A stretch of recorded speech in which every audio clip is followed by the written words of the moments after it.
But here then, for you to be a leader that builds for generations and being conducive for the future, you have to be innovative.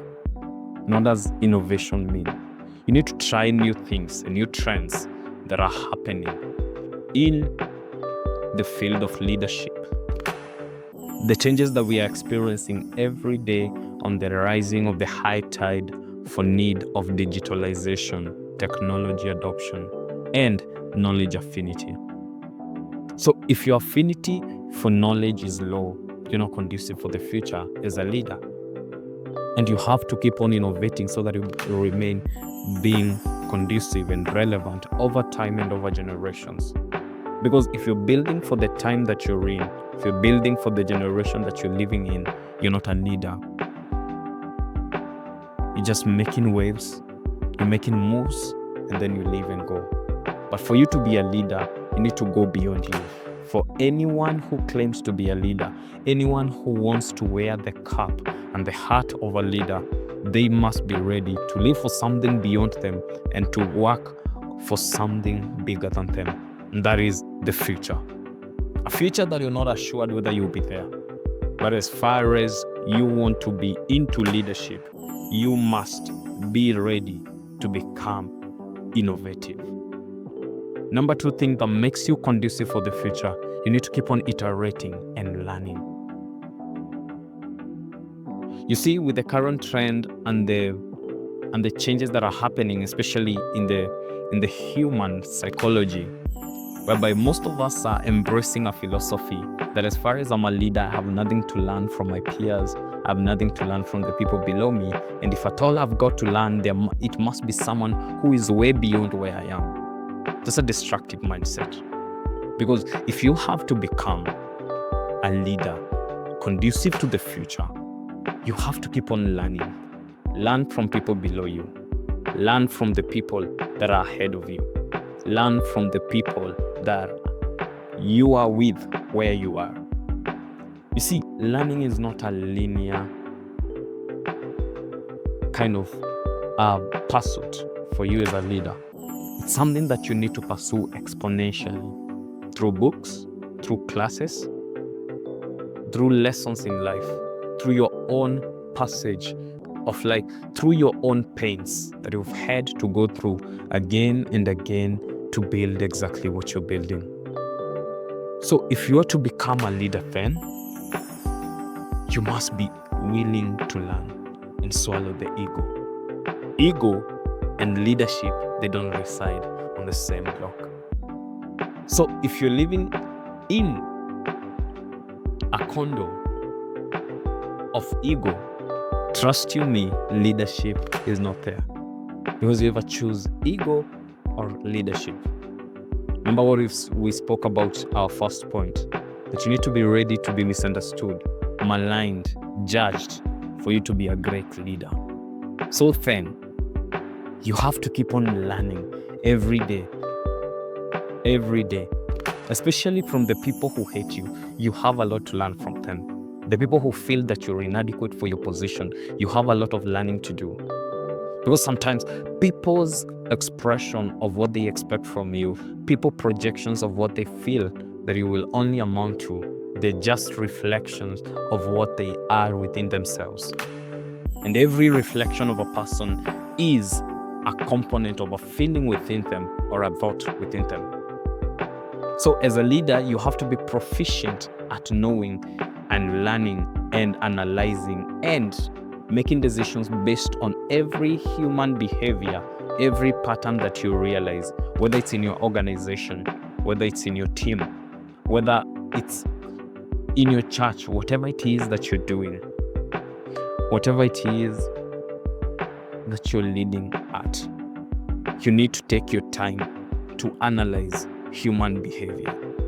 Because human behavior will make you a leader or will make you not a leader.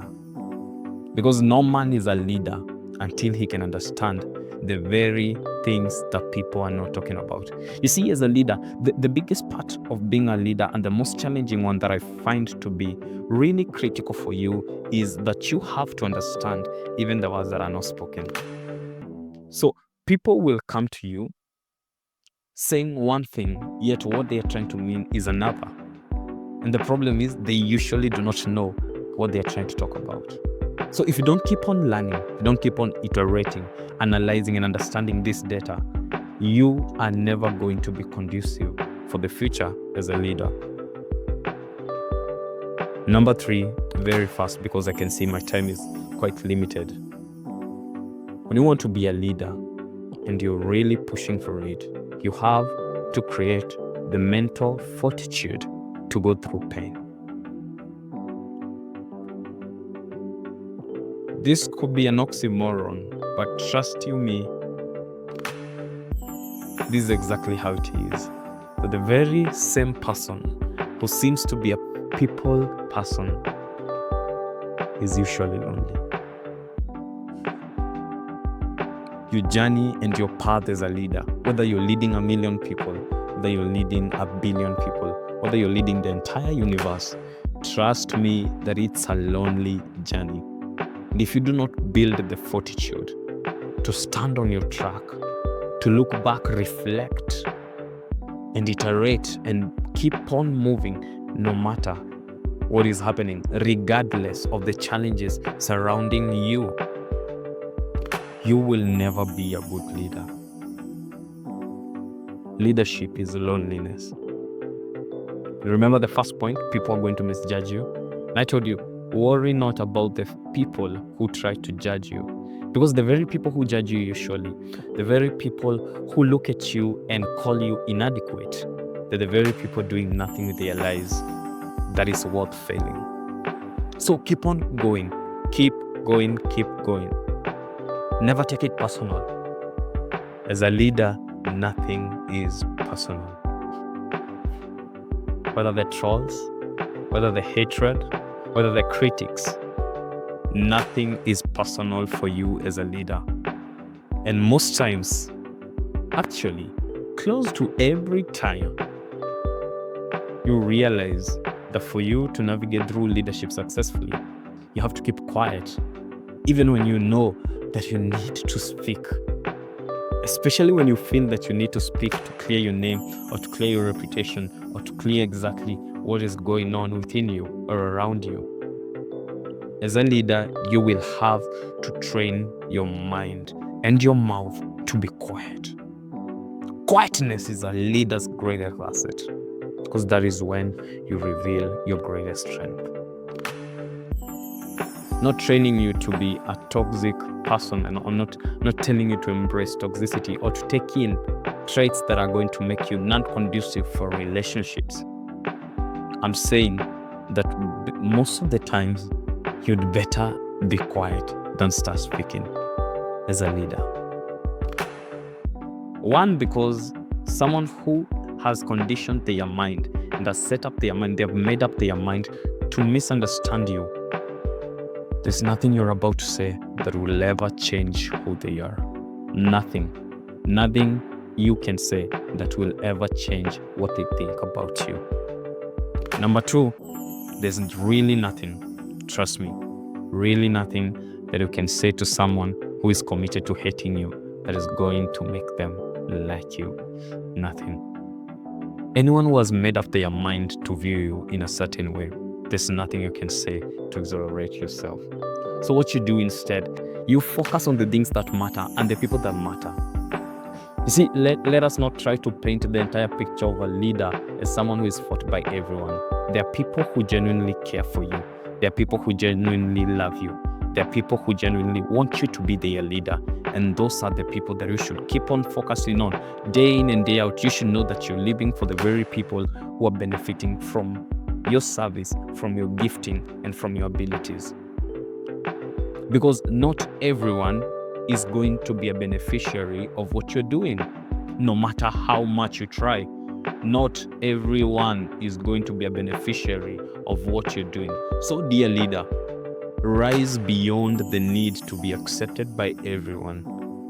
Because in real sense, everyone cannot accept you. It's not possible. In a world whereby so much is happening, human beings are conditioned to hate and to fight and to crucify. History has it, the very people that are here to save them. So if you want to be a savior, you must be willing to go through nothing less of what Jesus went through. Being misunderstood, being taken for granted. Even after he left, people not believing. And later on, years and years later, he has become among the greatest pioneers of the greatest moves, the greatest tangible results in the world. So if then you want to build, you need to remain focused on that grind that you're on. If you're a great business person, keep on building that business. Whether your employees understand you, whether your shareholders understand you or not, keep on building, because that is your assignment right now. If you're a leader in a religious organization, keep on building, keep on praying, keep on fasting, keep on building. That is what will make you great. If you're a political aspirant, you have political ambitions and you want to lead the people, keep on doing it. If you're leading a class, you're leading a team, you're a manager, whatever it is that you are and whatever capacity it is that you serve into as a leader, that is what you should focus on, because that is what is going to make you the very person that you're supposed to be. And that will give you fulfillment, to make you feel fulfilled, happy, and contented with the efforts that you're making each and every day. So, dear leaders, as I conclude, I repeat this. The people who are committed to judging you, talking you down, and saying that there is nothing you can do that will ever be better for them, they're the very people who are so afraid to do anything that is worth judging at all. So shift your mind from them and focus on building, because generations to come, they will see your efforts. They will see exactly what you're doing. They will know the value of what you are doing. Unfortunately, that does not happen overnight. It might take you 10 years, 5 years, it might take you a year, it might take you 20 years, it might take you a lifetime. It might cost you your death for people to see the value that you've been building. But don't worry, keep on building, because that's your assignment. And that is what you're called to do. So look for these communities that are conducive for you to build with, for you to build on. Build communities conducive to the future. Become a futuristic leader. Kill any sort of pride. Be ready to be judged. Because if you have to be a futuristic leader, a leader for the future, you cannot stay immune of the changes that are happening and the persecutions that must come to each and every leader who rises on the ladders. Dear leaders,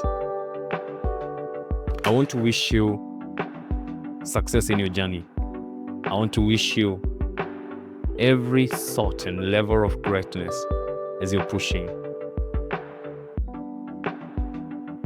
I want you to go. Be the leader. It doesn't matter whether they are misunderstanding you. It doesn't matter whether they're judging you. All it takes for you to be a great leader is that one more day.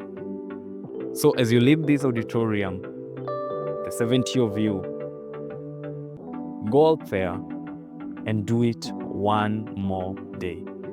Be a leader for one more day.